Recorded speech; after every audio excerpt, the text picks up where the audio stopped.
Welcome back into Weather Underground on this Monday. I'm Alex Wilson here with Mike Bettis. I want to get back out to Justin Michaels. He's been talking to some of the victims of this weekend's tornadoes in Tennessee. Justin, I mean, the story's truly ripping at your heartstrings here, knowing what these families went through when this tornado hit. And are still going through today as they go through the rubble. Because remember, yes, we've lost loved ones here, also lost homes, all their things. Everything that they had in a life on Saturday morning is totally gone. So let's go back and continue our conversation with Cassandra and Hannah. Cassandra, you were talking about Joseph and how Joseph was protecting your son Aiden and mom, your mom, your mom, his mom, okay. And that was his last act on this earth, protecting them. Let's talk about who Joseph was. Let's memorialize him. What are your memories of him? Yeah, he's pretty goofy like me. That's kind of like how we clicked when we first met 13 years ago. He liked being outside. He was just like super caring. Like anybody that came across him conversation wise, like even if it wasn't like meeting him in general, just like if they had a conversation with him, they liked him. He was just so easy to gravitate towards. He was caring. He was very loving, very nurturing. There wasn't a day since I met him that he hasn't told me that I was beautiful. So I mean, like he's very, and he tries to be positive, very positive. He tries to always look at the positive on things. Just amazing. He was a great dad, great dad. He loved his son. Obviously, he, as scared as he was of storms, he still, spared his life for his son. That's how I'm seeing it because, I mean, like my son and his grandmother, they say, like they wouldn't be alive if it weren't for him. He held them down. He hovered over them. He put them in that tub. He wasn't in the tub. He put them in that tub and made sure that they were okay.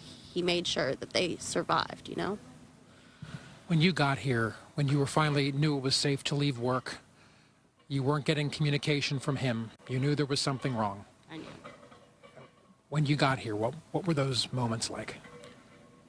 I ran because all I could see was lights from the police, the fire department, the ambulance. Like, that's all I could see. And I just saw cops everywhere. And once I realized that my trailer wasn't there, it was gone. There was nothing. Like, it was flat. I was like, there's no way.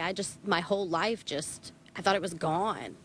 Like, I was like, there's no reason for me to live anymore. But I had hope that somehow or another they would survive. And I can't believe it because as flat as it was where they walked out or they crawled out, they dug them out. I really can't believe that they made it through. I mean, you can see it's terrible.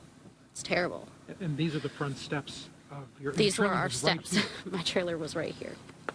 And it flipped. It flipped and landed on the trailer beside us.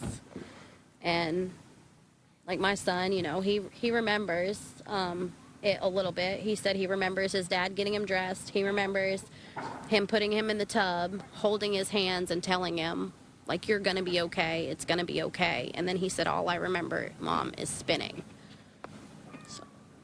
That was it. I don't think he doesn't even recall getting pulled out or anything. None of that. Hannah, there was a pretty large age difference between you and your big brother, 18 years. But that 18 years gave him a lot of wisdom, and he had a wish for you. Can you tell us about that? Yeah, he was my biggest supporter. He was always telling me, like, hey, he's like, you need to go. You need to leave. You need to go to college. He's like, and I don't care if you don't ever come back. He was like, you have to break the cycle. He's like, you're the one that's going to break the cycle. He was like, you're going to do what none of us were able to do. And he was my biggest supporter. And you did. You're in college. Yeah. I just finished my first semester of my freshman year. So. He was so very proud of her. So very proud. All right, well, you two are stronger than I could ever be, and most of us could ever be. Thank you for taking the time with us on the Weather Channel. We really appreciate you. Okay, stay strong, stay encouraged. So, the stories of loss. There are families living this right now. But remember, when we tell you at the Weather Channel that mobile homes can be very dangerous in severe weather, we want to show you as we go to commercial break why that is. If you can escape them, it's what you need to do. We're back after this.